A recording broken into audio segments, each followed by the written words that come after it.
Welcome back to episode 16 of the WildX Podcast.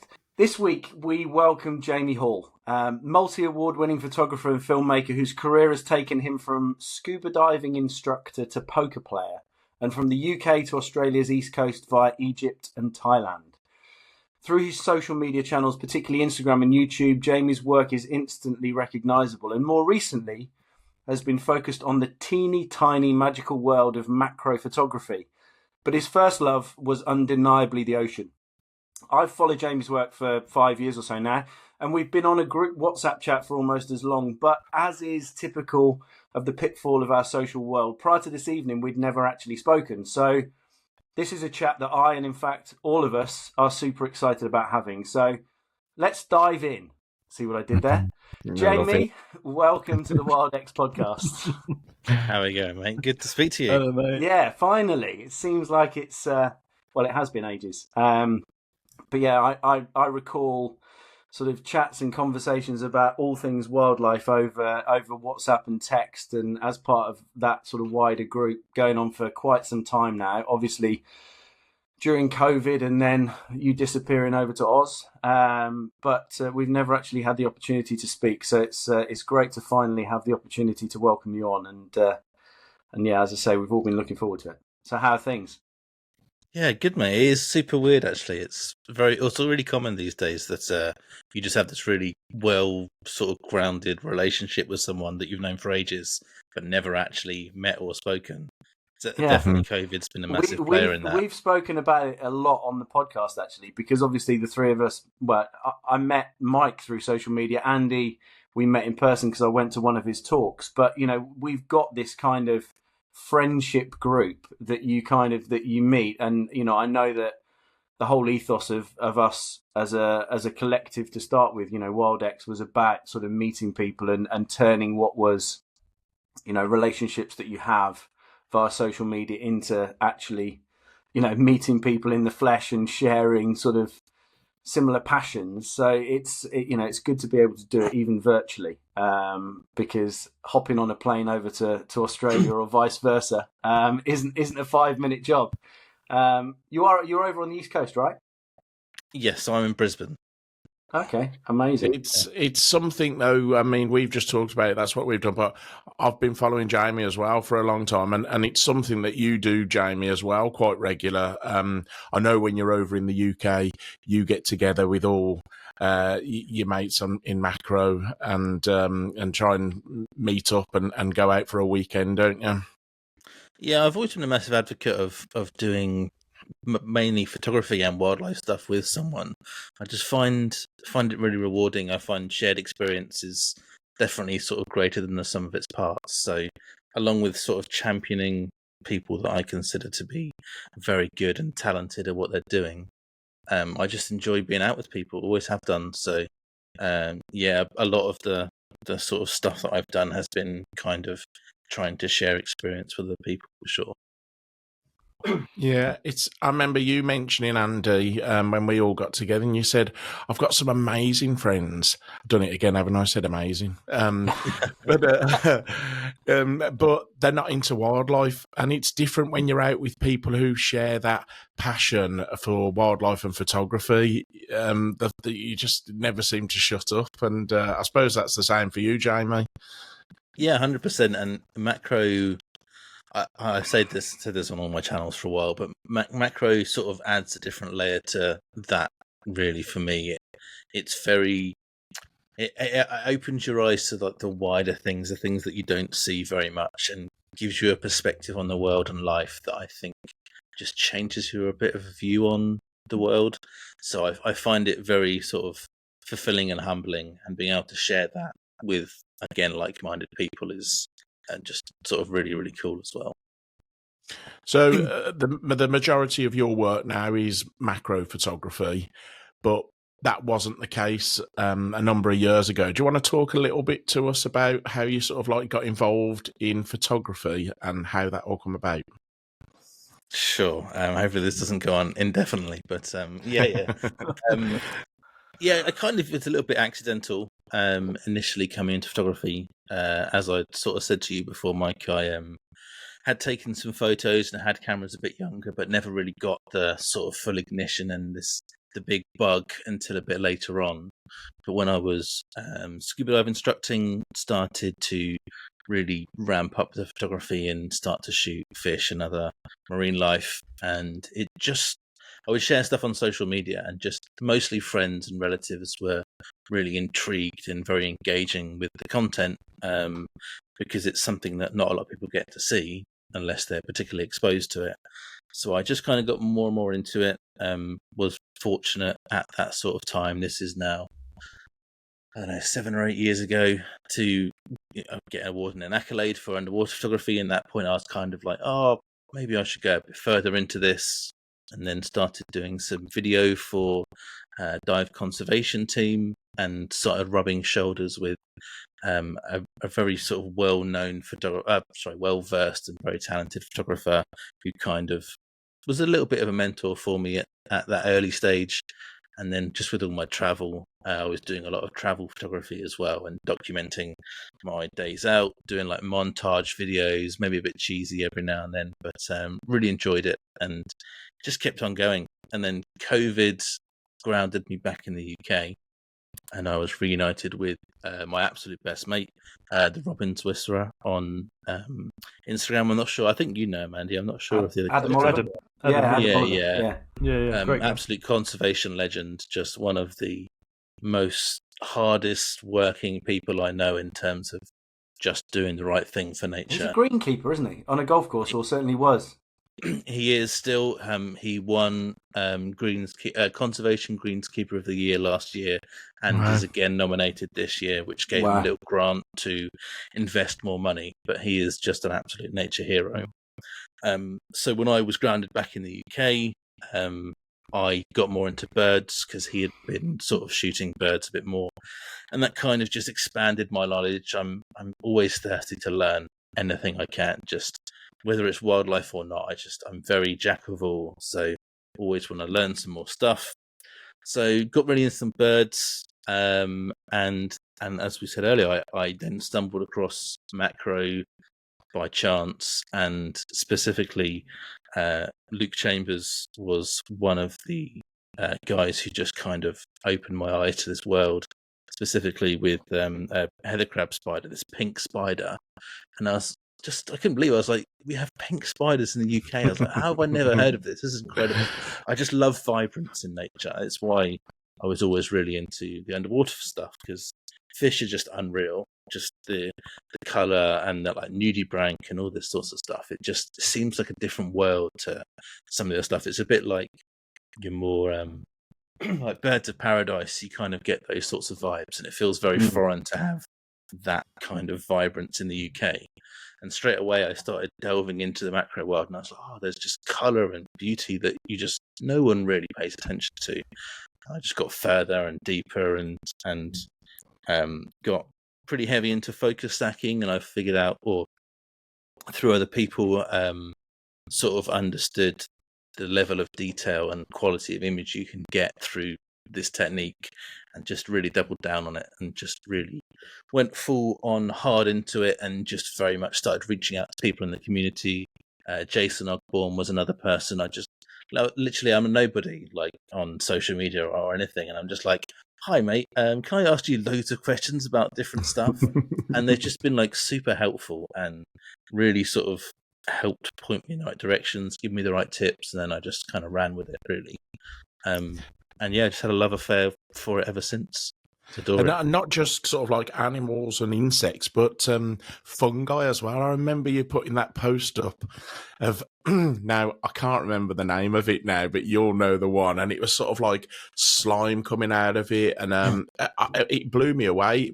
What also blew me away is how you educate people in your literature that you put out with that post. It tells everyone about it, and I found that fascinating. But that fungi, can you remember what it? Yeah, it's a wrinkled Pete's mushroom, that's called. So it's an endangered species on the red list in the UK, and it grows on elm. So elm is also obviously a bit more rare in the UK, which is why it's endangered. And then this slime that you're talking about is guttation. So as the mushroom grows, it purges its excess water, and then because that mushroom obviously has pinks and sort of peach colours, then the actual guttation then actually has some of that colour, so you get this kind of syrupy, cool colour coming out of it. It blew my mind again. That was like my introduction to fungi. I'm just going to name drop people constantly, obviously, but that was through my other good friend Jamie, who ironically I was literally just messaging before we got on the mic, and she's just a fungi legend. And that was the first time I saw fungi, and I saw basically one of the best you can see in the UK. So it's kind of a little bit of a false start, but yeah, just again stunning, just colour and things in nature. These things are a couple of centimeters; they're really, really small. So it kind of went perfectly into my wheelhouse. But it was it's a bit like a wildlife photographer getting the bug from photographing a capercaillie, isn't it? I mean, it's literally it would be where'd you go from there, kind of thing. It's yeah. That fungi though, it looked more like a dessert, didn't it? You know, it was it looked beautiful. A lot of people do comment that they want it. They want it. It is a weird world, isn't it? It's such a weird world. oh, Mike. Tried to shoe it in. You did try to shoe on that in. We'll take it. We'll take it. What a weird world. Well, actually, this week's Weird World, as I often try to do, is in honour of our guest. So we are delving into the weird world of the sea. And actually, I just found a few interesting behaviours and facts about a few animals that live in the sea, really. It's as simple as that. And I'm going to start off with the clownfish. Anyone know much about the clownfish? Jamie? I know a little bit about the clownfish. Well, do you know that they can change their sex from male to female? Yeah. Yes, I do know. Yeah, incredible.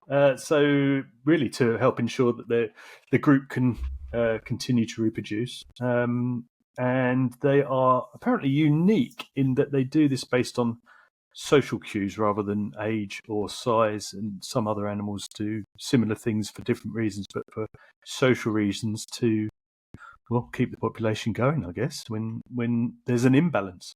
It's a strange thing. I had no idea that about clownfish. I think the only thing I know about clownfish was maybe Finding Nemo. Isn't that a clownfish in that? That is, yeah. I think sometimes they do it when because they can partner up, and I think if their partner dies, then the male or female can then change sex as well. That's one of the cues, I believe. Yeah, amazing. Makes sense, that does, doesn't it? Yeah. Well, from clownfish, we're going to jellyfish. And as we know, or a lot of people know, jellyfish are made up of basically a load of water, 95% water, no circulatory, respiratory, or brain systems. The oldest multi-organ animal in the world, predating dinosaurs by hundreds of millions of years. Right. And unlike most species of jellyfish, the box jellyfish have eyes, and they can see. Well, they can sense light, at least. They have 24 eyes spread across all four sides of their bell, meaning that they have 360-degree vision. Wow. And that's just a jellyfish. Yeah, amazing. From jellyfish, we move to something that sounds like it should be made of jelly, the blobfish. The blobfish is something, again, it's been in the news now and again, and one of those things that pops up on sort of Lad Bible as a weird fish that people, when taken out of the sea, is big. It's just a big blob of jelly, essentially, and is jellified because of essentially high pressure. It lives deep down, presumably, in that high pressure, it is able to expand its jellified body. But when taken out of the sea, is essentially like a big blob. Right. Which I assume is where the name comes from. And actually off the coast of Australian Tasmania. Soft bones, squishy body. And now we move to something altogether more solid, the dolphin. Not really a fish, as we know.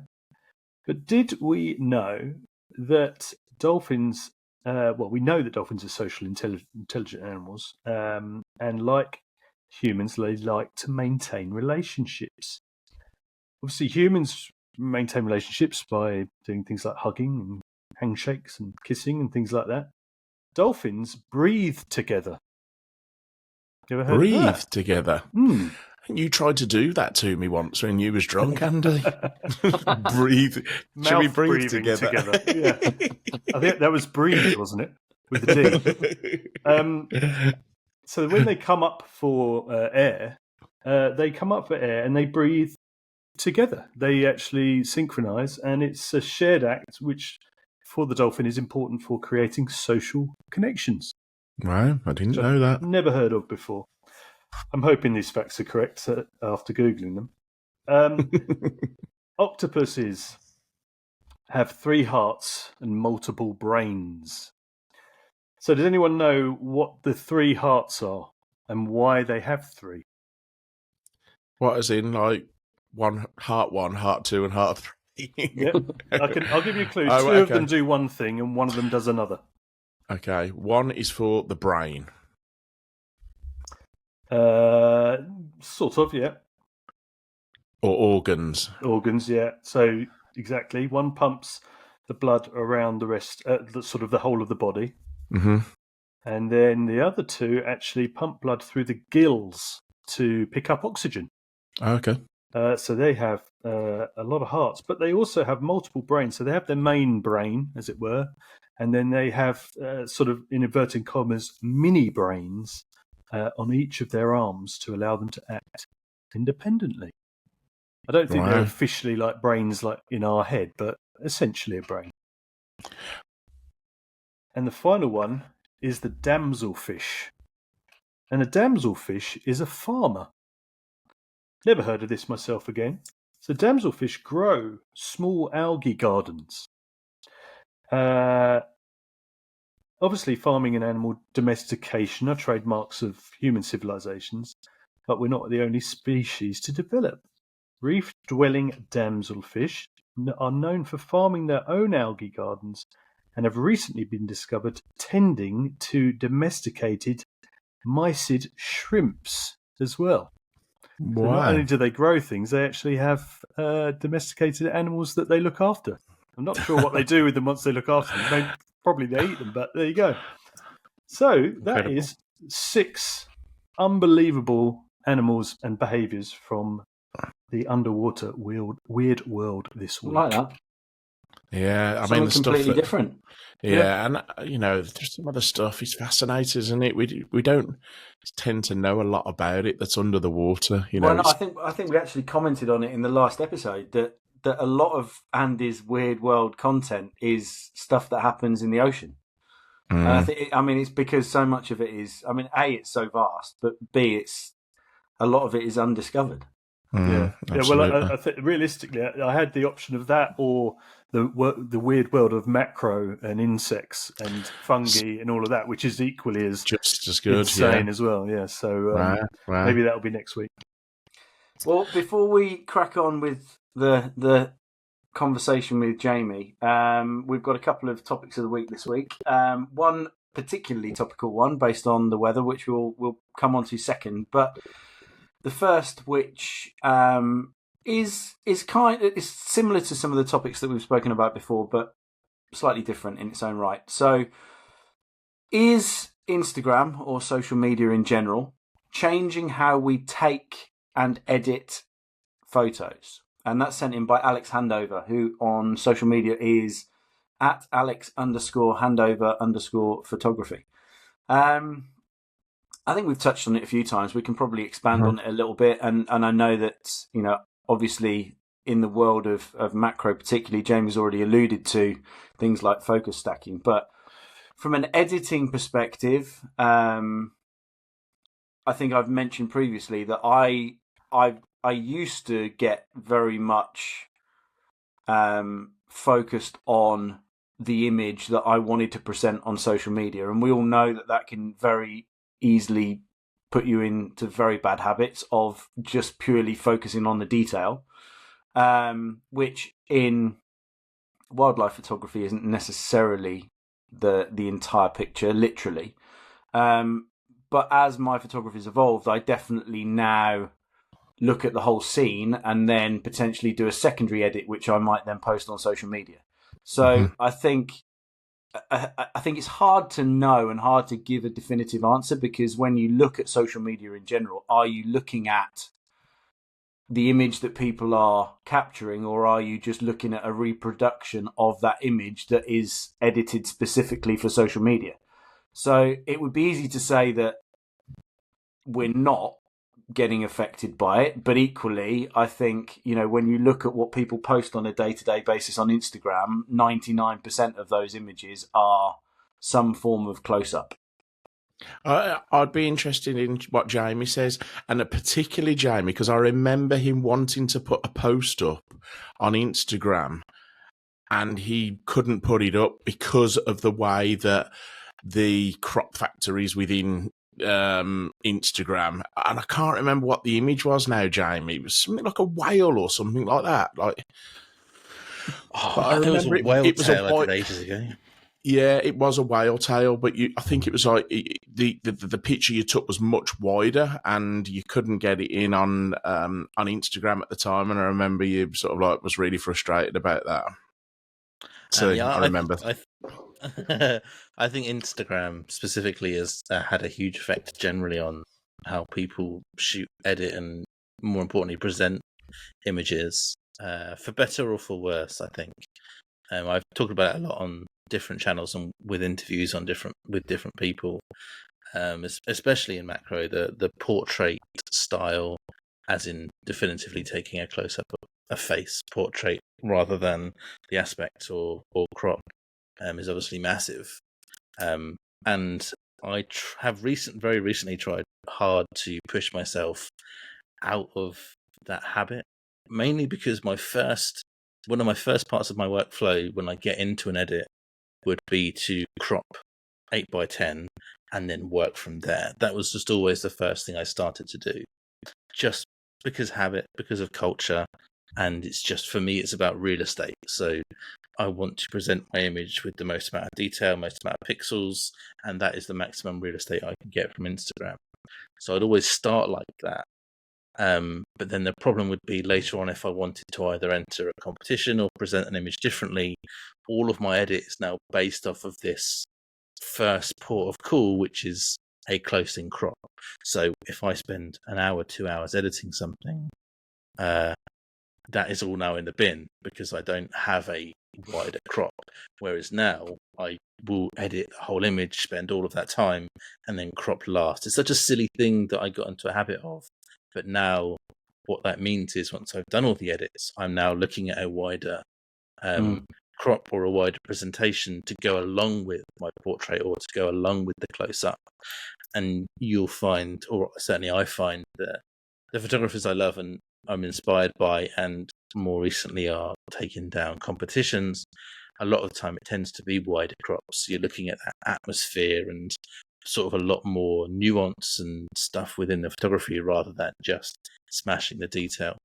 So it's given a lot more flexibility to be more artistic and compositional within the imaging, which I've really appreciated. And I don't know why I haven't been doing that much longer, because you've just been pigeonholing myself really for far too long. It's sometimes hard to step away from it, though, isn't it? I mean, and what I mean by that is you can get so focused in on the way that you do things and the habits that you follow that sometimes it takes something to trigger a moment where you think, actually, does this actually make sense? Or should I look at this slightly differently? And I very, very similarly, that's what triggered it for me. When I looked, I can't remember whose image it was that I looked at. It might have actually been Charlotte Rhodes. And I was looking at some of the stuff that she was capturing in Africa, and you look at these incredible scenes, and it doesn't matter whether the subject is in detail or not, because the whole image is just so beautiful to look at as an entirety. And actually, I mean, for anybody that hasn't discovered it yet, something that has enabled me to put a lot more environmental shots into my sort of carousel posts on Instagram is that I use an app called Scroll, which is SCRL or whatever it is, and it means that you can basically still use the 5x4 or the 10x8 crop that Jamie is alluding to on Instagram to get the maximum amount of real estate, but you can actually then put it into a whole load of images that obviously scroll across, and it makes it very easy. But yeah. Yeah, I think it's really important for photographers to whatever they want to, however they want to edit and post on social media is up to them, but don't let it change how you take photographs. So if you're putting a 600 on, so you get a tight in crop and you can lose some amazing images. I think with modern day cameras now, we've got enough pixels in there to crop in. So take the wider shot first and then, crop in after. I think what people forget on that as well, Mike, is that, we talk about modern cameras, but, ultimately 50 megapixels or whatever, a lot of mirrorless cameras are offering these days. That's literally enough to blow an image up to a billboard size if you wanted to. So even if you're left with 10 megapixels, you've still got an image that is far beyond the detail that any of us are likely to ever need. And I think it's easy to forget what that size sensor actually enables you to be able to do. On a positive note, what it has done for me, it's pushed me into doing a bit more film. And I'm really enjoying that now. So social media, I was looking at a lot of these, reels have come about now, and I know they've been around for a little while, but doing reels has pushed me into doing more video work, and I'm loving that now. Yeah. It really tells a nice story. Don't get me wrong, it'll always be stills first, but video footage, I love it. Jamie, you a lot of your first underwater stuff was GoPro stuff, wasn't it? So a lot of that was perhaps video as well. Yeah, I kind of almost started in video, taking it more seriously than photo, really. Certainly with the GoPro, it's fairly average quality. This is going back some time now. But yeah, the one I upgraded to, all of my underwater stuff is with a Canon G16. So that is a 2012 12 megapixel camera, which I spent a lot of time getting every single bit of detail and color and really taking the raws to extreme for sure. But yeah, I really like video. I'm terrible at investing a lot of time into it because I either do really, really big, long projects like some of the In the Field episodes, which is just mountains of editing, or professionally do some pretty deep edits for commercial stuff.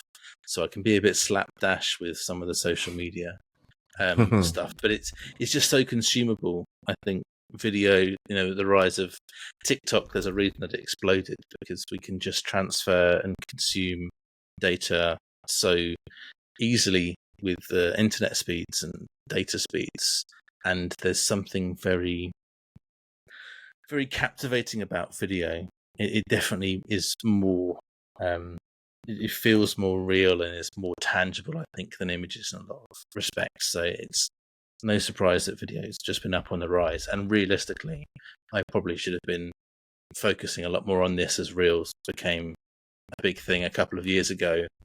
Like many, I was a bit apprehensive to really jump on the bandwagon.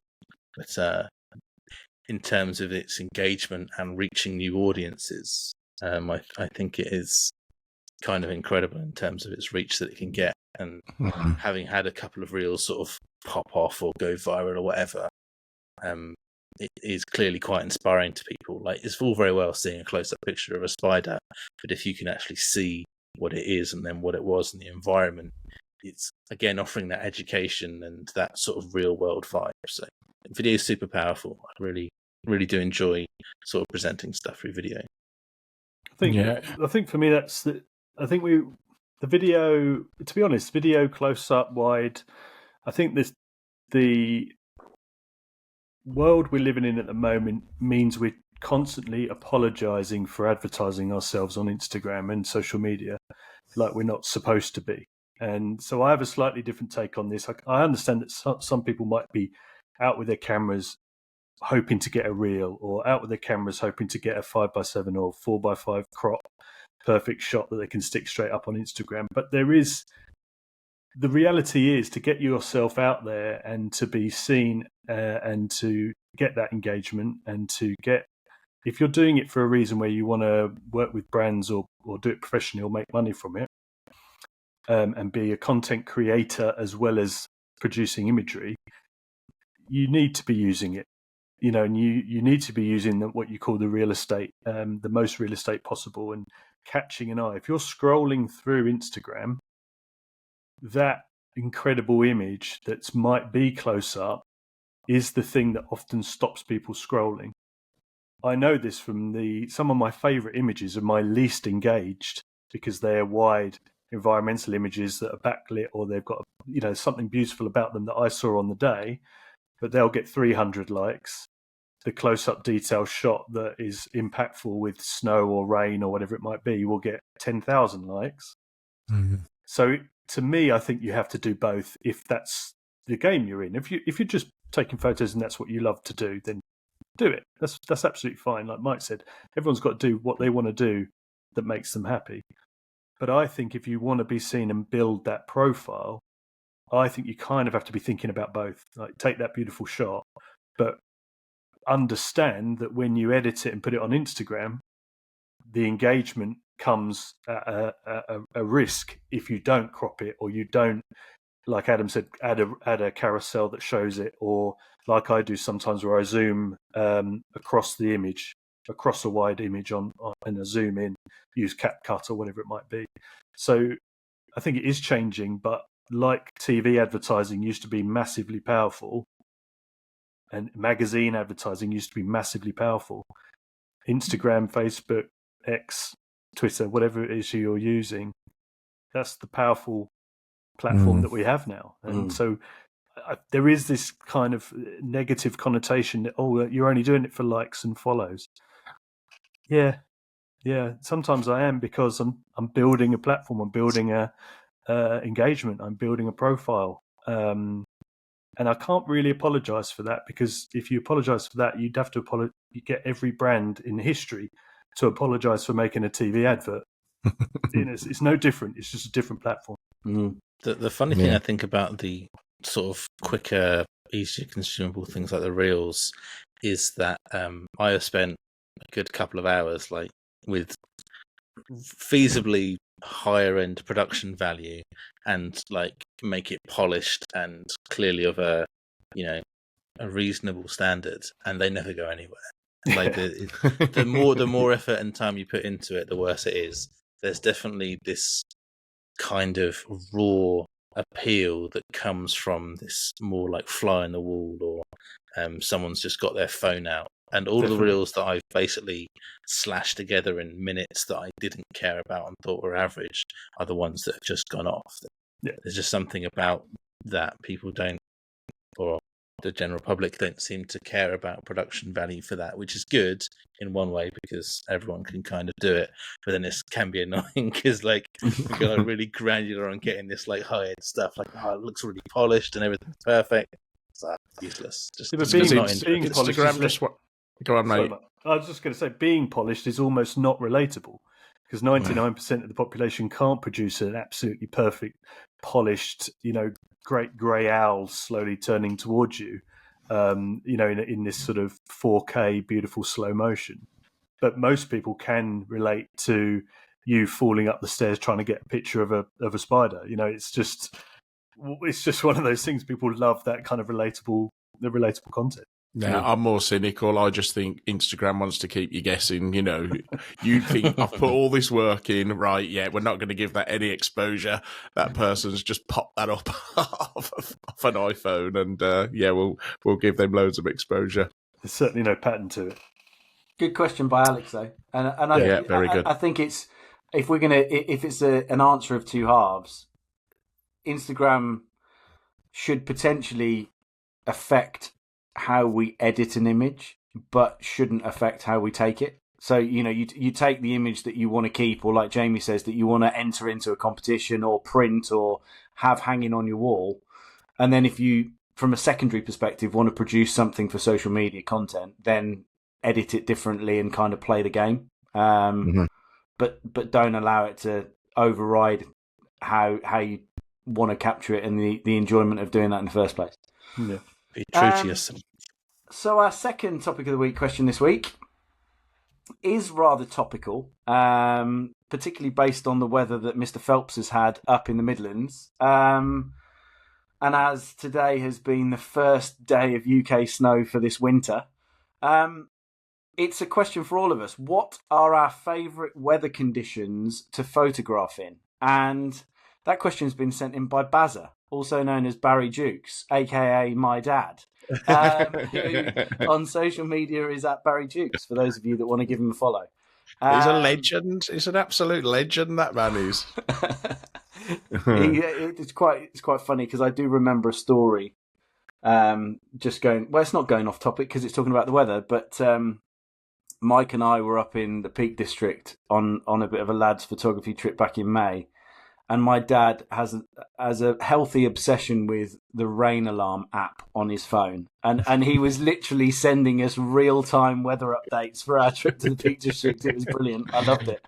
But interesting, gents. I mean, I'll go first and get mine out of the way really quickly. I mean, my favourite weather conditions are anything other than bright light, because so I mean, any adverse, inclement, interesting weather that brings a different dimension to an image is ultimately where I'm looking to be and what I'm looking to focus on. We can talk forever about golden hour, but give me a bit of snow, give me a bit of rain, give me something that adds another dimension to an image, and I'm there all day long.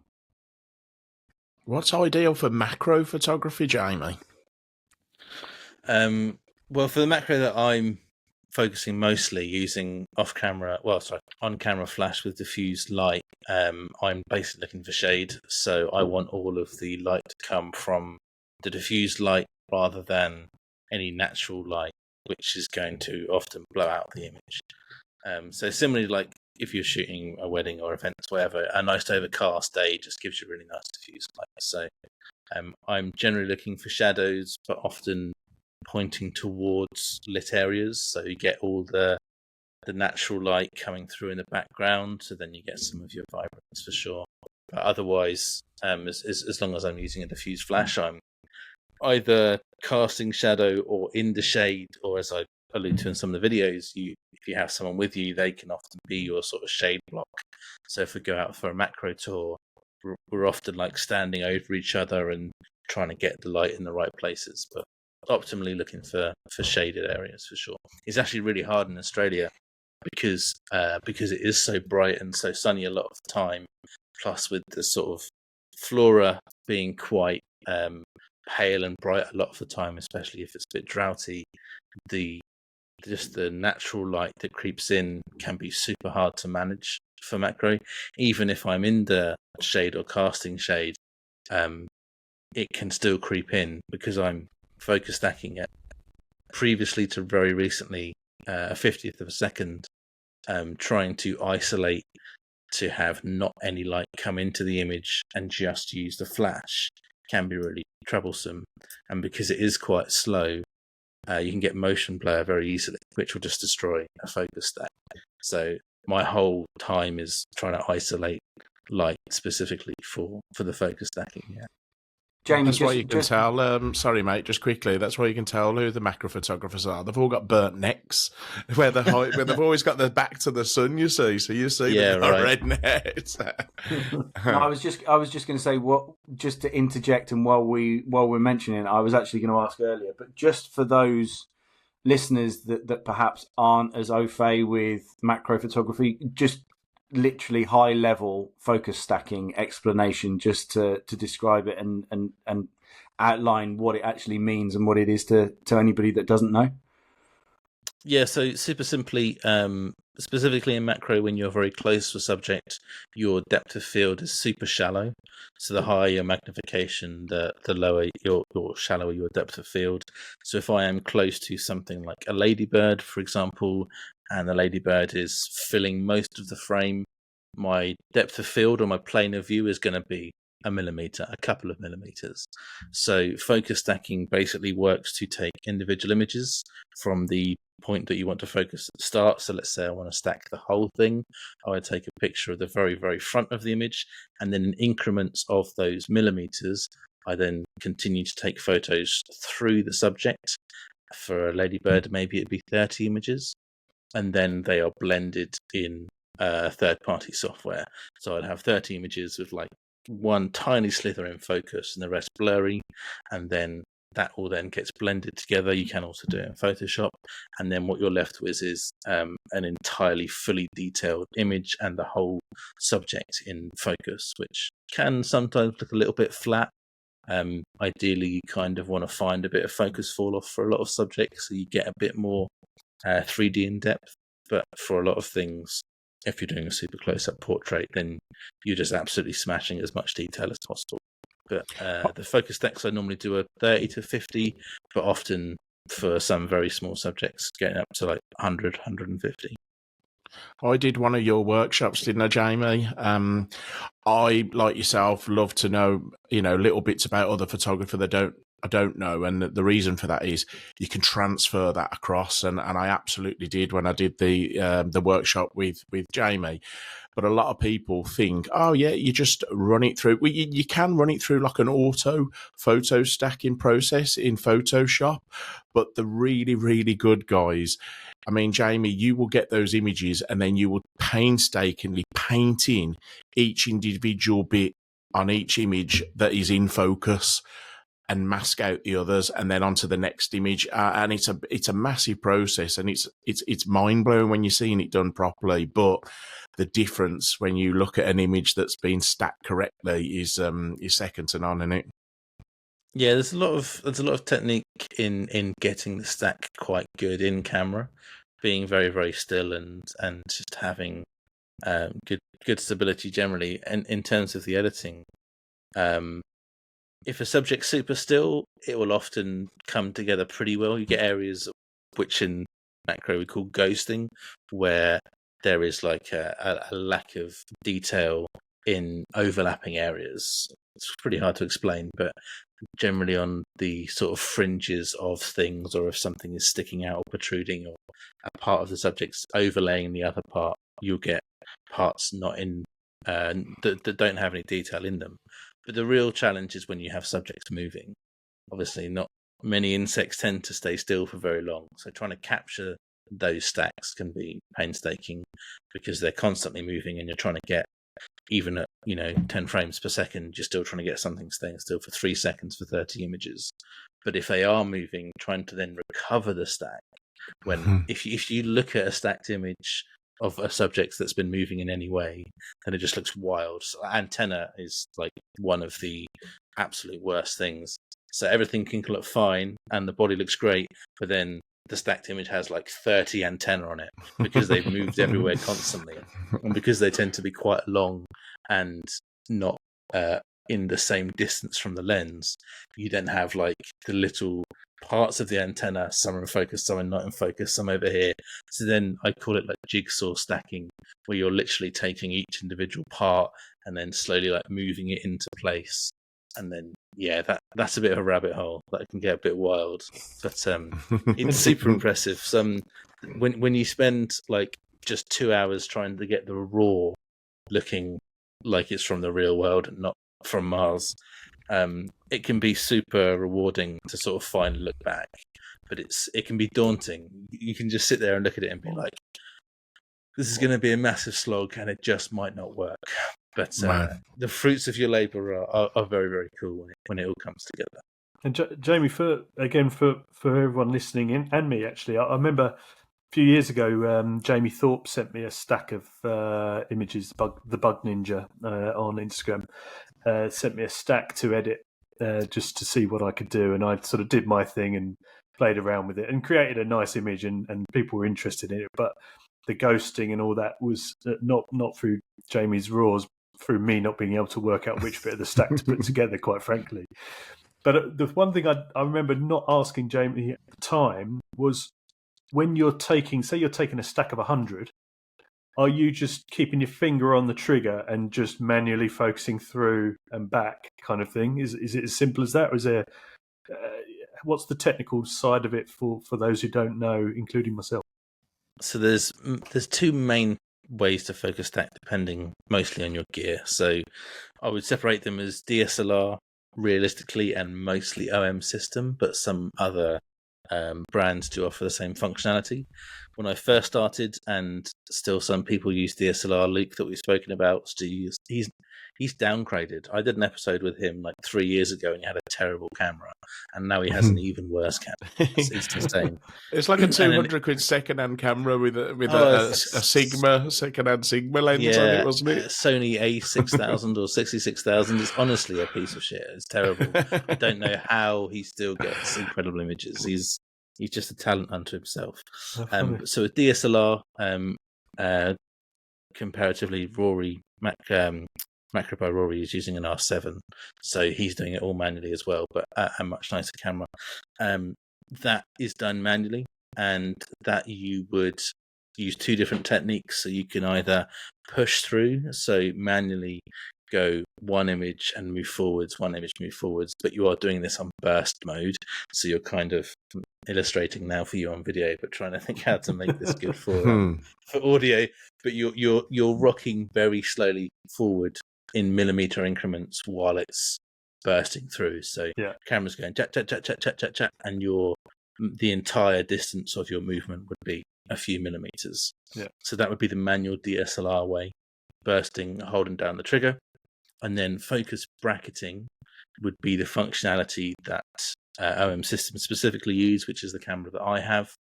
And with the bracketing, you have various options within that. So I have the number of images set to unlimited, essentially. And you can set your focus differential, which is how far it will go through the image. Yeah. I have it on 1, which is the smallest increment you can use. And then for that, I literally press the button. So I would be focused on the furthest point forwards, press the button once, and then the camera and lens will automatically work through the image through the small increments. And then when it's done I just press the button again. This still requires very sort of good stability for handheld, but it is a bit of a cheat code for macro, which is why so many people move over to OM, because just the consistency of images, the number of stacks that you can get, and just being able to essentially stay in one position is very, very helpful. But this uses essentially the focus ring to do the stack rather than what I would call proximity. So with a DSLR, you're literally moving closer and through the subject in closer proximity. But you can actually use the focus ring method on DSLR as well, where you stay still and you use the focus ring. There are pluses and minuses for both. I started to do a bit more focus ring stuff towards the end of my time doing DSLR, and found that the stacks came together easier sometimes, but they each have their own complications. But if you're super keen into macro and keen to get into focus stacking, then OM system is a bit of a cheat code, but it's also reasonably priced compared to some of the other brands as well. It's interesting because I remember, I'm not sure when it was, maybe last year, I think I shared one of your shots, which was focus stacking of a flying insect in flight. A dragonfly. You did the dragonfly? Yeah. Yeah. I mean, obviously, luckily, I guess they hovered better than some things do, but even so, I mean, that must have been a tricky thing to pull off. Yeah, that would have been with my Canon. That would be my 5D4 and 150-600. I'm pretty sure. Wow. That's what. Yeah, it was. Yeah, it was. There's a chance I did it with the 105 Sigma macro, but I don't think so. But this dragonfly was just super curious with me. I don't think it happens super often, but it was kind of hovering around like a fly or a bee or something, and kept being really interested in me. I just had this like epiphany moment. I was like, I reckon I could stack that. So just get like. Hard enough just to get one image of them, let alone a stack on them. It was just staying in one position for like multiple seconds, like 3 or 4 seconds, fairly consistently, and I was just like, "There's an opportunity here." So I never thought it would work out, but it was just like kind of stupid idea that I thought I'd try. And again, so I used the focus ring method on this one, and literally just burst it, spun the focus ring like as fast as I could, and just did it a few times. And this was one of those sort of more jigsaw-y times because it wasn't hovering perfectly still. There's obviously slight movement plus the wings. But lo and behold, I managed to get, I don't know what it is, like 5 8 images out of it, and it looks pretty decent. I think Yeah, it's it's not as good as some of the macro stuff because it's not throwing light on it, and there's just not quite a level of detail. But I was impressed that there was anything about it. I think it's one of my greatest achievements, and I don't think anyone's ever done it before, really. Those are the things that everybody remembers, though, Jamie, aren't they? You know, I remember that clear as bell. Yeah, I'm definitely proud of that one. I think for anyone that's not either a photographer or into macro or focus stacking, it just looks like a high detail shot. Realistically, it looks amazing. Like, which is why anyone who really knows is just like, sorry, what? What? So, in a nutshell, you need shade. Is that what we're saying? That's what we're saying. That's been totally off topic. That was. I was just going to say anything dramatic with regards to weather, so nothing important. I don't know what. To be honest with you, I'm a little bit not opposite to Adam, but in terms of it, I think it depends on your gear. I don't like low light because my gear doesn't cope with it enough, and then I have to do too much bringing it back. So I'd almost prefer harsh light than low light like it was today, and then I'll just deal with the harsh light in the edit.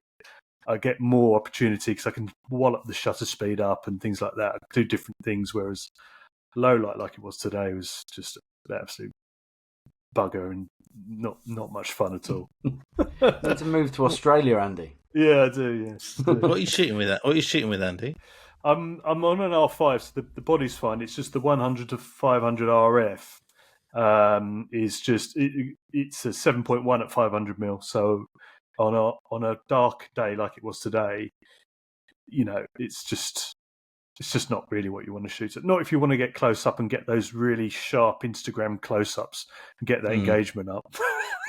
Yeah. Can I just mention, just talking about weather, a schoolboy error by myself today. The snow was quite heavy where I was, and everything was white. So I went to focus peaking on my camera, which is great because autofocus gets the snowflakes grab the autofocus and it can play havoc with it.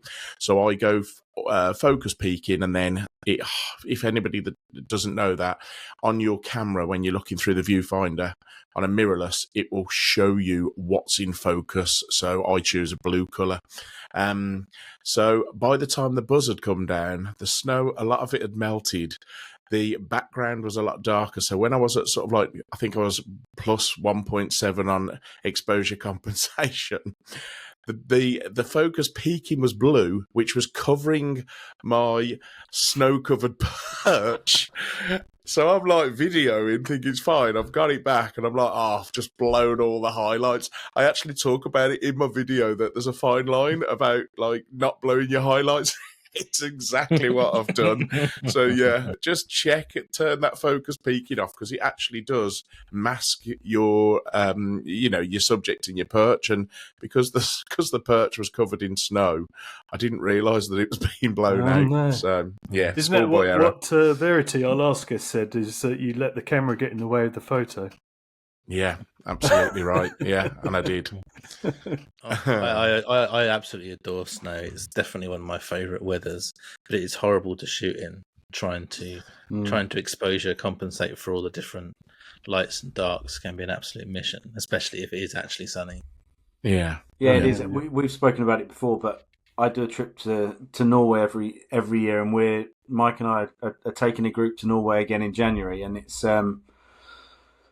not just coping with the snow. And what's amazing about the snow is the light bounces around all over the place. So actually, it can really expose a subject brilliantly as long as you're exposing correctly.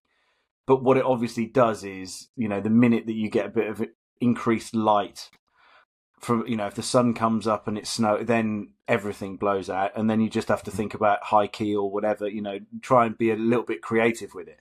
But the thing that makes it, and we've spoken about it before, really challenging, and obviously Andy was alluding to it earlier, is the difference between there being snow and it snowing. But a level above that is, obviously, you've got snow at differing... Well, it gets heavier. And I remember last year trying to focus on a golden eagle in the snow from the minute it landed to 15 minutes later, whilst it was still there, was a completely different battle, because it was almost complete whiteout come the end, and to actually then try and capture it through. So I just ended up switching to video, because I thought I've got a few still images that I'm pleased with. There's nothing that I'm going to be able to get now which I can guarantee is going to be in focus, unless I crank it all the way up to f16 or something and kind of just hope that I'm hedging my bets. You know, I was still on the 200 to 600 Sony at the time, and doing that in the light that I'd got, my ISO was going to be through the roof. So I was going to be in Andyville, but I just decided to go to video, and I think that for me now, I know you were saying it earlier, Mike, about enjoying the video side. If the light gets challenging for me now, you know, the first thing I do is just switch to video, because it's so much more forgiving, and you're still capturing that moment. And as Jamie said earlier, you know, in some ways, it tells even more of a story than just that one single image does. So yeah, I know we've kind of gone around the houses in answering the question, but it's an interesting one. That's been the longest topic of the week ever in history. Thanks, Dad. Brilliant. Right, let's get back to Jamie. Yeah. I want to know a bit more about sort of like when you were younger, Jamie. Did you have a fascination with the natural world growing up, or is that something that come about through doing? Well, you did diving for a living, didn't you? And you was a dive instructor. Was it all through that? I think I've always had an element of fascination, but not really a fixation. I just appreciated things and have always just been very naturally inquisitive about stuff. So, you know, I'd been to a few good zoos, and I went to sort of Singapore Zoo in God knows when, 2000 and whatever, 4 or 5, when I was like 18 years old, and I was always curious and had a bit of an affection for the natural world, but it was never dominating in my life, and especially when I was a teenager. I was just out and about doing teenagery things and being a reprobate. But as soon as I started to look into it and focus on it, it just continued to bloom. Definitely scuba diving, and when I first started that, I mean, scuba diving was a mistake. I never even meant to scuba dive. Really, like, short story. I actually, my father, this is not a great story, the first bit. My father was going to get engaged and had a honeymoon booked, and then the marriage fell through.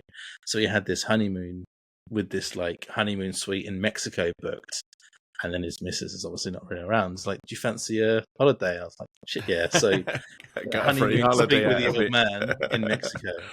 And we're just two like fat English blokes drinking daiquiris by the swimming pool. And this Canadian girl comes up. It's like, you ever thought about scuba diving? And we're both massive water babies. One thing that has always been apparent is I just love the ocean. My old man would just go and lie down and fall asleep on the ocean and just drift out for like half a mile, like an absolute crazy man. So always loved being in the sea. So just being so naturally in water, like, oh yeah, it's a great idea. So we did a try dive for like 20 minutes, and it just instantly took to it. And she said, you can do a course if you want. It's like we literally have nothing to do for a week. So ended up doing the course.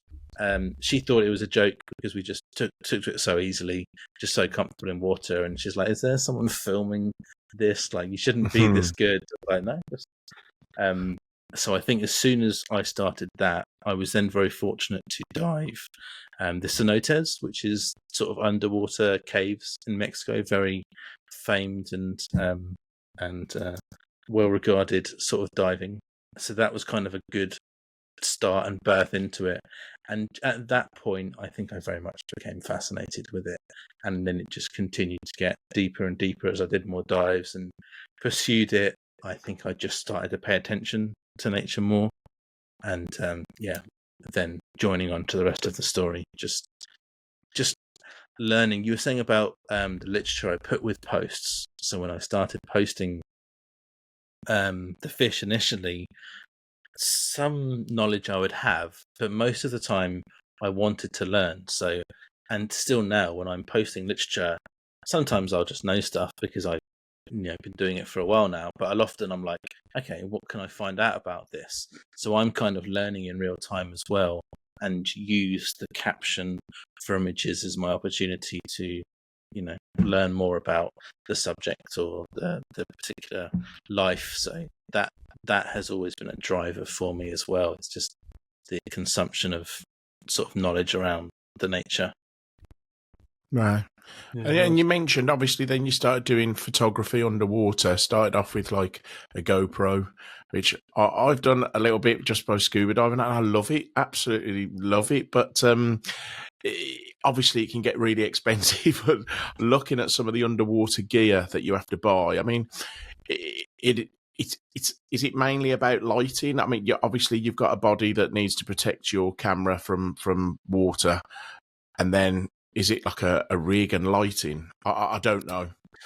So for underwater, basically any kind of top flight camera, R5, A1, the whatever it might be for Nikon, there will be various companies that do make underwater housings. If you have a serious camera and want to take it seriously and want to get a good housing, then your housing will be more than your camera, probably. Honestly. For most of them. Yeah. So like my R5 I bought, I don't know what it was, like maybe English pounds, like $3,000 or something a few months ago. The housing for that would probably be $4,000 or $5,000. Wow. So straight away, just to take your camera underwater, you are going to be investing more than you'll get. And then depending on what lenses you want to use, you will generally have different ports. So that's one thing about underwater photography is generally you choose what you're going to shoot. You're going to shoot wide, you're going to shoot macro, or you're going to shoot whatever else. So you have a fixed port. You can't really change lenses underwater. So that's an additional cost. If you're shooting wide, then you don't have many lights, and your rig can be pretty simple and quite. You don't need to have all the gear on it, and that can just look really beautiful underwater. Wide is such a pleasure to shoot underwater. It just brings in light and gives great atmosphere. I love wide, and I've barely shot wide in my life because my underwater camera was a fixed lens, and the only way to shoot wide is what's called a wet lens, and that literally screws on the front of the camera and then distorts the image so that you have like a kind of snap-on wide-angle lens, which is a really wild thing, but it works generally really well.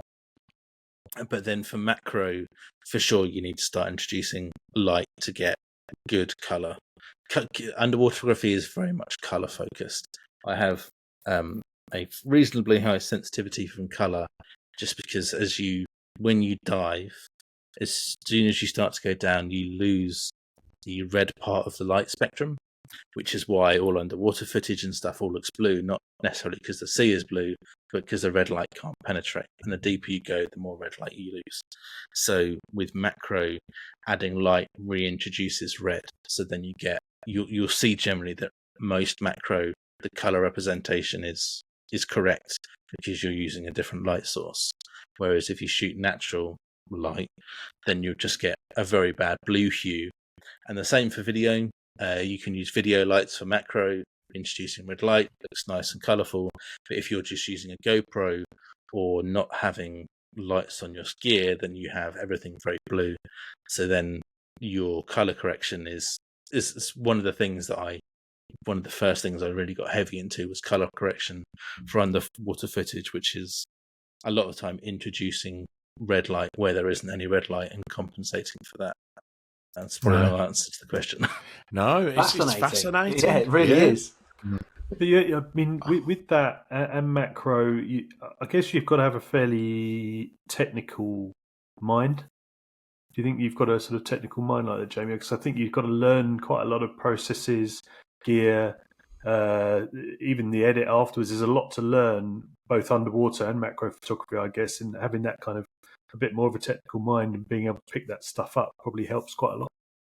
Yeah, I think so. I'm very technically minded and analytically minded. I love technology generally and love to try and learn stuff and challenge my things. I'm fortunate that I pick up things quite quickly. Always have done, whether it's like sport games. I'm annoyingly good at sport. Like, we'll play, my friends have played for ages at golf, and I haven't played in 3 years. And they're like, how can you even hit the thing? It doesn't make sense. So I've always been fortunate to pick up things quite quickly. But it definitely requires a dedication and a shed load of sort of suck it and see and trial by error for all this sorts of stuff, for sure. And the people who are top macro or underwater have for sure spent ridiculous amounts of time learning the process. Yeah. Right. I did hear you accidentally fused your shutter whilst doing some underwater photography. Is that right? Yeah. So another thing that I had on my underwater rig, so I had an off-camera flash, but like the wet lens that you can screw on, I also had some diopters, which are macro lenses that would just change the focus to being nice and close. So I had these two screw-on lenses that you can actually take off underwater, nice and easy. So I had those on the camera, came up from the dive, left it on the side, pointing up towards the sun. And what these things are basically magnifying glasses. So what I did was basically burn onto the lens cover. So on the G16, it has one of those auto-shutting lens covers where you turn it on and the little plastic things open. But I didn't know this. And so I go down for the next dive. And it's like, error, shutter won't open. I was like, what bloody hell? Came up after the dive, opened it all up, and I was like, sorry, why it's burnt? Like, you could just see that it was burnt. And I was like, oh, and it just sort of came to me.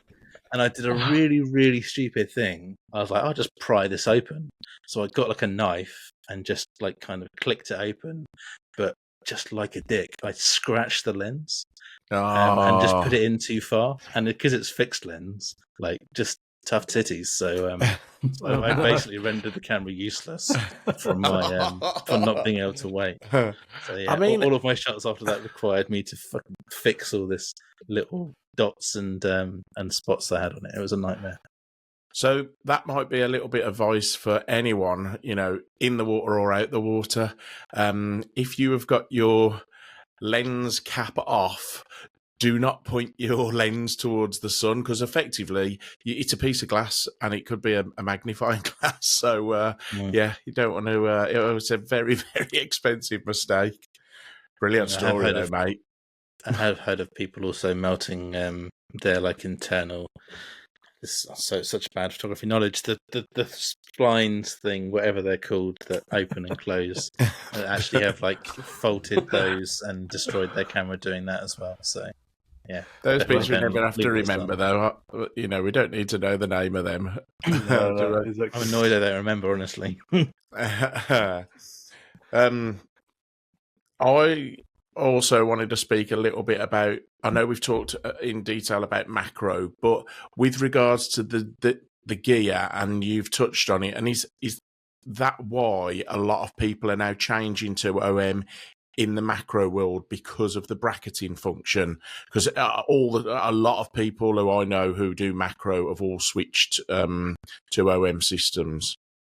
So the bracketing is definitely a huge part of it. A lot of people try bracketing and then don't get on with it because it is hard, at least for most people, especially if you're I don't want to say strong, but if you don't have a good stability, I keep saying this word, stability, but if you're not a particularly stable person, then I think it is quite hard, and the bracketing will help to alleviate some of the labour involved, for sure. But because OM is also a micro four thirds sensor, you actually get a greater depth of field as well.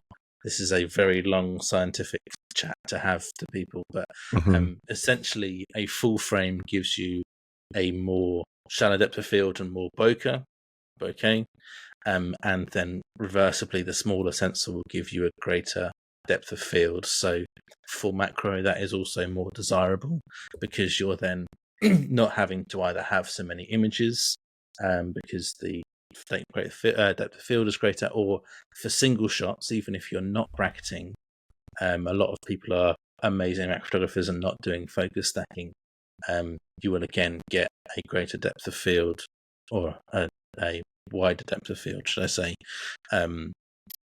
with the Micro Four Thirds. So that is another sort of advantage of the Micro Four Thirds as well.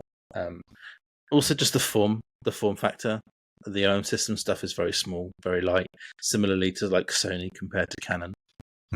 So it's super easy to just sort of bowl around with.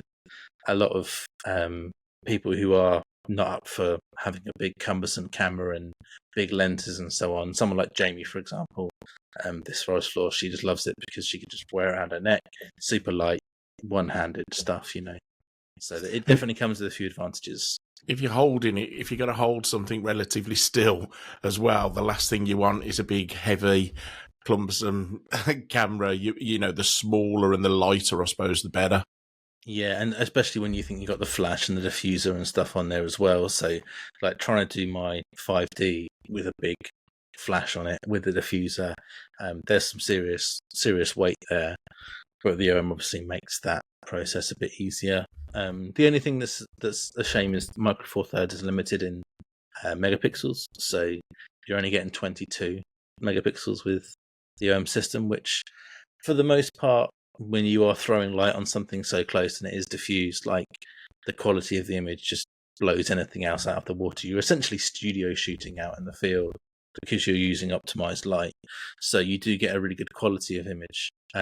But there are still some drawbacks from that, especially when I'm, shooting on a 45 megapixel R5 for weddings and other stuff. Like there's definitely a difference. The glass stuff as well, but yeah, OM is definitely a bit of a like I said, a cheat code for macro. And anyone that's just getting into macro, it's really important to mention that diffuser and the flash, what that does to an image. I mean, it's insane, isn't it? If you tried to capture an image without that flash and diffuser and then put a flash and diffuser on, and you can pick them up for relative, not a lot of money. What that does to your image is insane, isn't it? So again, with magnification, you lose light. You think about like microscopes and so on, they have light shining through because the actual light coming in is very, very small. So you're either going to go very, very high ISO, or it's just going to be quite dark, or you're going to have to shoot wide open, which again is just going to reduce your depth of field. So I'm shooting mostly at sort of 2:1 magnification with the 90mm lens. So there's a lot of light restriction in there. So the diffuser completely changes the game. I've also got one of the sort of top flagship flashes, which again just makes a huge difference. So I've got the Godox 863, and that thing is just a machine. Honestly, it's unbelievable. It just goes all day, whether I'm shooting like a wedding or doing like 6,000 frames in a 2-hour macro session. The thing just eats it. It's incredible. A big difference with a decent flash as well, mate, which I noticed when I bought a new Sony flash, which is compatible to my camera. The camera actually sees, you can actually see the image rather than it being jet black and then firing the flash, which I've seen people do before, sort of like, it's like guesswork. But if you've got a compatible flash with your camera, I don't know whether I'm making a pig's ear of this, but it actually illuminates the image so you can see it through your camera. It ups the ISO. Does that make sense? Shows you a preview of what you're going to achieve. Basically. Yeah. It's an accurate representation of what you're going to get with the flash. See, you're so much more eloquent than me. And if you've got probably a cheaper flash, you won't get that, or it's not compatible with your camera. So it's really hard then, because you're looking through the viewfinder and it's very, very dark or pitch black.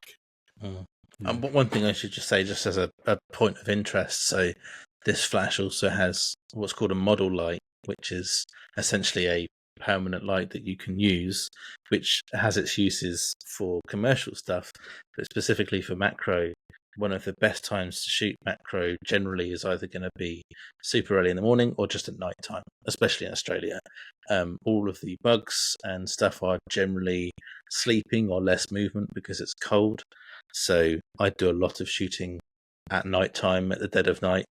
And with the model light, it allows me to illuminate the subjects, because otherwise it would be a real struggle to try and do it with either a head torch or another source. So that's sort of very, very integral. But just in terms of anyone interested in macro, going out to shoot around night time just will make things so much easier for you as well. Just for Jamie, I wanted to ask you a question, which is obviously for somebody who's completely naive to macro photography. But when it comes to, I guess, spotting something to photograph. I mean, obviously in the sort of larger animal world, when we're photographing birds or mammals, particularly in the UK, obviously you kind of know where to go, and then whether you see it or not, they're relatively easy to spot, whether you've got a pair of binoculars or whatever else. But in the macro world, how are you actually? I mean, I'm guessing that there's research into areas that you go to find certain species or whatever. But how are you actually then finding what it is you want to photograph, bearing in mind we're talking about sort of much smaller subjects? It's actually something I really struggled with when I first started macroing, because I was doing birds and stuff, and I'd go out with Adam and we would just walk, like we'd do a nice long walk, do a few Ks, and kind of the shooting becomes just part of this nice walk. When I first started macro, you can often just not walk. You start somewhere and you can stay in the same 50 meters, and I find that really weird because I like being out in nature. I like going for the walk and experiencing places. It was really strange to be like, oh, I haven't actually gone anywhere today and I've just shot things. But I'm much more used to that now. But in terms of actually finding stuff, it's a mixture of basically anywhere you go, anywhere, pretty much always, there's insect life. It's one of the things I love about macro, is that it's so easy to start and do. Like, you go into your garden, you go into your local rec or your local park, like there are insects there. And you will often, especially when you're first starting, find things you've never seen before. There's such a ridiculous, diverse amount of stuff out there that you're just constantly seeing things you've never seen. It's one of the reasons why I've kept doing macro and have done less birding, because, in terms of birds that are amazing that you're going to find in the UK on a walk, maybe there's 10 or 15 like big, like these are really, really cool, and you shoot them a lot, but it feels a little bit like, I'm sure you've all shot, a 1 owl for 100 times. Whereas there's always going to be stuff in macro that I just never see. And it's always like, just interesting to see things that you've never seen. And often you'll see something that no one in macro has seen, like not necessarily an undiscovered species, but like a particular type of behavior or a particular genus or family of animal that is like super rare. So that's super rewarding as well. Generally, here in Australia, I look to go to places like national parks when I can, but the places that, so I'm Ben Curry, one of just the absolute bosses in macro, spider legend, my best friend over here, Ben Curry. What's his actual handle? I'll just search for Ben Curry.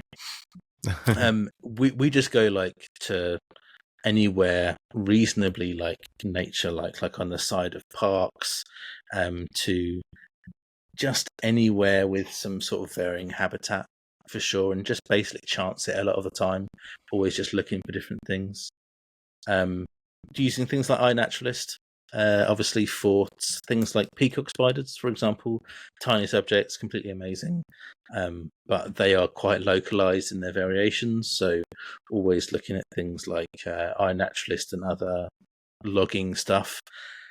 Do go out with target species sometimes, kind of depending on habitat and where we're going, might have a rough idea of what we hope to find. And there are times where you go out with something in mind, like a target species, but often it's just like, again, suck it and see. You'll go out and just see what you can find. But, especially here, I'm spoiled. This is a macro heaven, really. Yeah, it is. It's anything heaven, isn't it? It like is in Australia, reptile wise, for me, it's phenomenal as well. I did watch one little video, and there were a group of macro photographers, and they pulled up at this reserve. They said, "We've been here 5 hours. We haven't left the car park yet," because they were just discovering stuff around the car park. So yeah. Yeah, I'm hoping to go to Darwin in January. I'm really hoping it happens, but I've got to get a few things sorted. But that is the sort of more and most northern part of Australia, which is where all of the herps are, and supposed to be going with a bit of a herp legend as well. So if that comes off, that will be incredible. Although it is like basically height of rain season, which is ideal for all this sorts of stuff. So it's going to be complex to shoot because it's going to be absolutely hammering down, and that's like when we're out trying to shoot. So that can be a really hard thing to manage for sure, and I'm probably going to break something.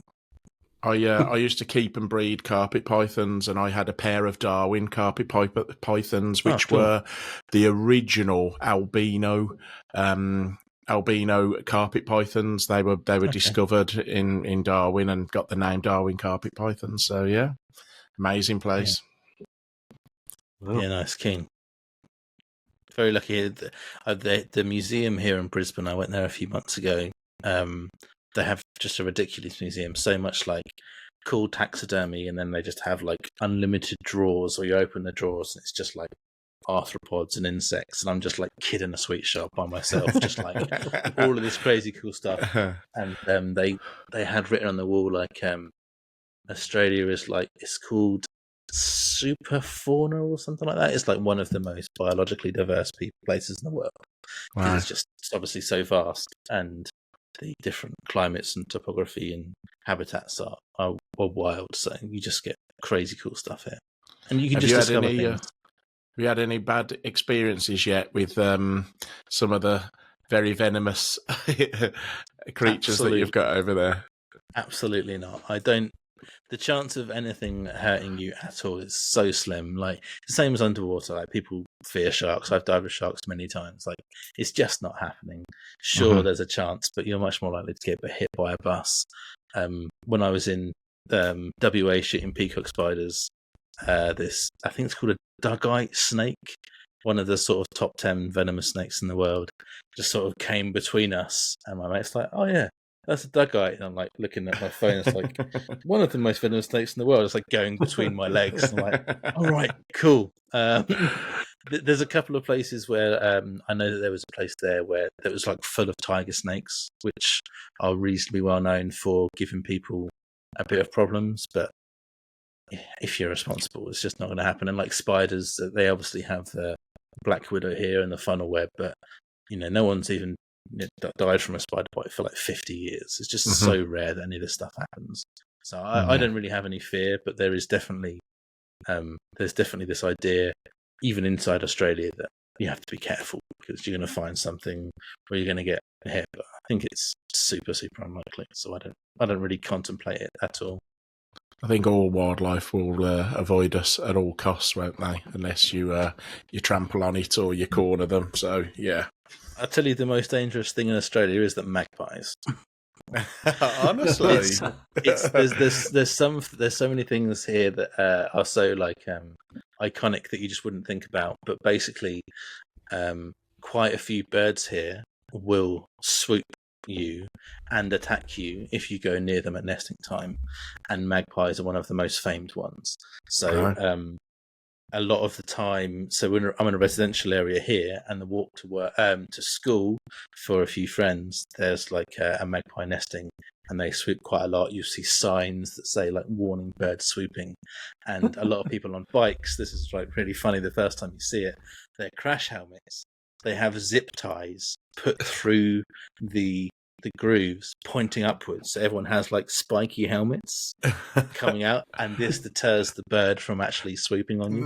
No, and it looks ridiculous, but this is like a common thing in Australia. Like no joke, this exists, and I've been swooped many times, and I'll just be sitting there looking at a tree taking a photo, and all of a sudden it's like flap, flap, flap, flap, flap, and like something's like come right at your head, and that is the scariest thing in Australia for sure. A friend of mine got nipped by one a few months ago, and actually had like a bit of blood coming down from her neck because it actually went for her. So Wow. yeah, that's the most dangerous thing you're going to. There you Get go. the funnel webs, mind out the magpies. I know, it's ridiculous, isn't it? Ridiculous. Oh, brilliant. I reckon I think we need a part 2 with Jamie. Yeah, I think so. Because I'm conscious that we could talk for absolutely hours, but we get to this point every week, and it's kind of like, is it that time already? And mate, before we crack on with Mike's news, just thank you so much for joining us from the other side of the world, literally, and giving up your valuable time to come and chat to us. Because for somebody that knows very little about macro or the marine life or the ocean, really, it's been fascinating to listen to. So thank you so much from all of us. Absolutely brilliant. Been brilliant. Well, beyond a pleasure. Right? You're all amazing at what you're doing. I really appreciate your work. It's strange being on this side. I've done so many interviews with other people and talked to people and really enjoy it. So it was fun to be asked the questions for once. I appreciate the opportunity. Thank you so It's much. a pleasure. It's a pleasure. Yeah. Mike, talk to us. Okay, so I'm going to be relatively quick this evening with regards to the news. I'm just conscious that this is going to be going out now in the middle of December, and it's that time of year where people with mental health have and will suffer immensely for a number of reasons. So I just wanted to go through a few key things to look out for. Obviously, at Christmas, people who have lost loved ones will feel lonely automatically.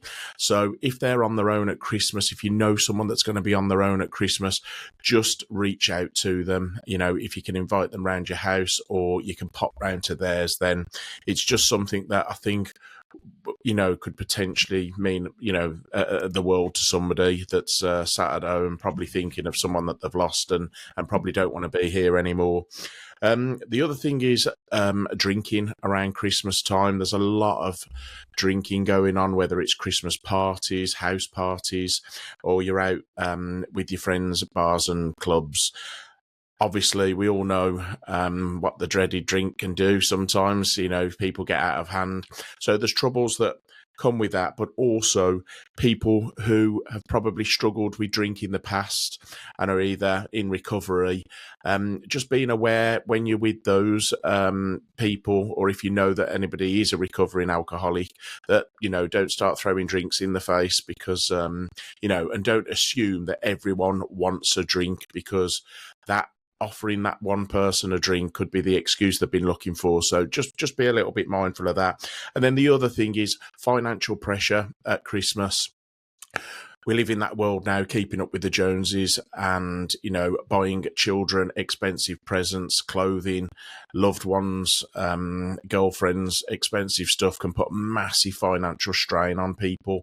And ultimately, some people will struggle with saying, actually, I can't do that financially this year, and will put themselves into trouble when they're, trying to impress a loved one for the right reasons, but obviously it's going to come back and bite them. So just a couple of things really just to be mindful of as we're going into the Christmas period. I'll try and bring it up most years because this is, that period where we do lose a few people. So I think if we're aware of these few things, it could make a difference. Thanks, mate. Well said. Okay. So, before we all go, just a massive thanks from all of us again for everyone's continued support. Keep those comments coming in because we absolutely love receiving them. Also, if you haven't already and you feel it's appropriate, please jump over to our link tree onto our Just Giving page for the campaign against living miserably. It's doing really well. We've generated a really lovely donation that we're going to be able to pass in their direction so far. But obviously, I know that Mike's just mentioned that it's an expensive time of the year at the best of times. But just if you can, it would be much appreciated. But Jamie, thanks again for joining us. It's been a brilliant episode. We've really enjoyed it. And thanks for listening. And we will see you next time.